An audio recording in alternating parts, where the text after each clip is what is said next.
Imagine waking up to the sound of an alarm clock. You rush through a morning commute, swipe a badge, and submit your day to a strict 9-to-5 schedule. This chart illustrates an average human lifespan, and this block right in the middle represents 90,000 hours. That is the amount of time the typical modern worker spends on the clock. But for roughly 300,000 years, about 99% of our history as a species, the concept of employment did not exist. We treat our heavily scheduled weeks as the default human experience. Biologically speaking, however, our structured work week is an experiment with no historical parallel. To see what we actually did all day, we can look to anthropologists like Richard Lee. In 1963, he studied the hoansi people in Botswana, who lived a traditional pre-agricultural lifestyle. He discovered that adults in these societies spent only about 17 hours a week acquiring food. This chart compares that ancient survival schedule directly against a standard American 40-hour work week. 17 hours equals roughly 2.5 days of effort, less than half of what we clock today. Anthropologists later found this same pattern everywhere, from the Hadza in Tanzania to the Aceh in Paraguay. This data reveals a significant gap between our ancestors' lives and our own.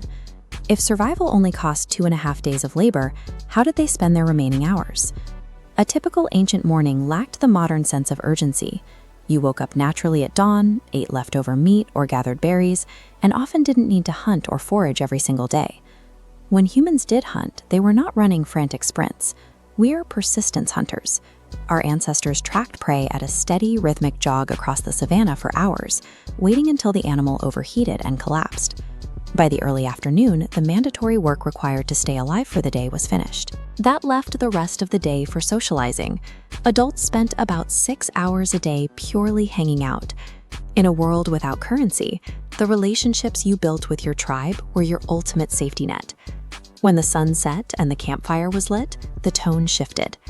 Researchers found that while daytime conversations were mostly practical, at night, 81% of discussions turned to jokes, myths, and storytelling. Even sleep followed a different pattern. They practiced biphasic sleep. They would sleep for 4 hours, wake for an hour or two in complete darkness for quiet reflection, and then go back to sleep for another 4 hours. What we currently label as 2 a.m. insomnia is actually our bodies attempting to return to the natural rhythm of our ancestors.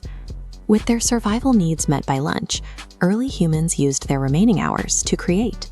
In southern France's Chauvet Cave, explorers found sophisticated 30,000-year-old charcoal paintings of lions and rhinos, works that required deep observation and immense skill to produce.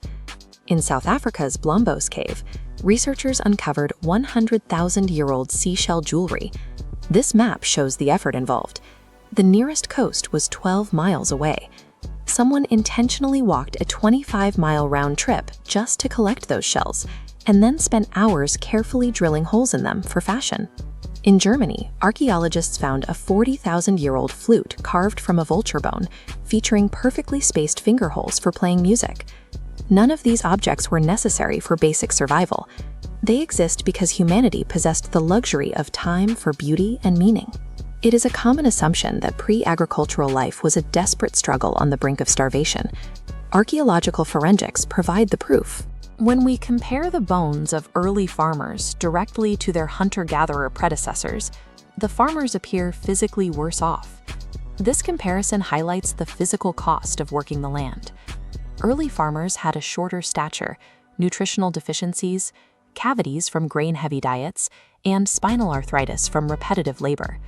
By contrast, the hunter-gatherers were taller, stronger, had healthier teeth, and suffered less joint damage.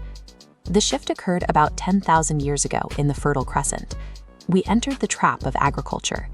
Farming allowed us to feed more people, which triggered a population boom. However, a larger population required even more grueling labor to sustain, creating a cycle of constant work. To manage this growth, we developed specialists, cities, and eventually the modern concept of jobs. This was the moment our time suddenly belonged to someone else. Our ancestors woke up every morning already free. Today, we spend our lives in rows of desks, chasing an illusion of wealth and achievement. We squeeze our art and hobbies into 2-day weekends, and work 90,000 hours just to earn the right to a comfortable retirement. But the peaceful, leisure-filled retirement we exhaust ourselves trying to earn is the exact lifestyle our ancestors already lived every day. As a species, we made a trade. We traded our absolute freedom for food security and our natural leisure time for an endless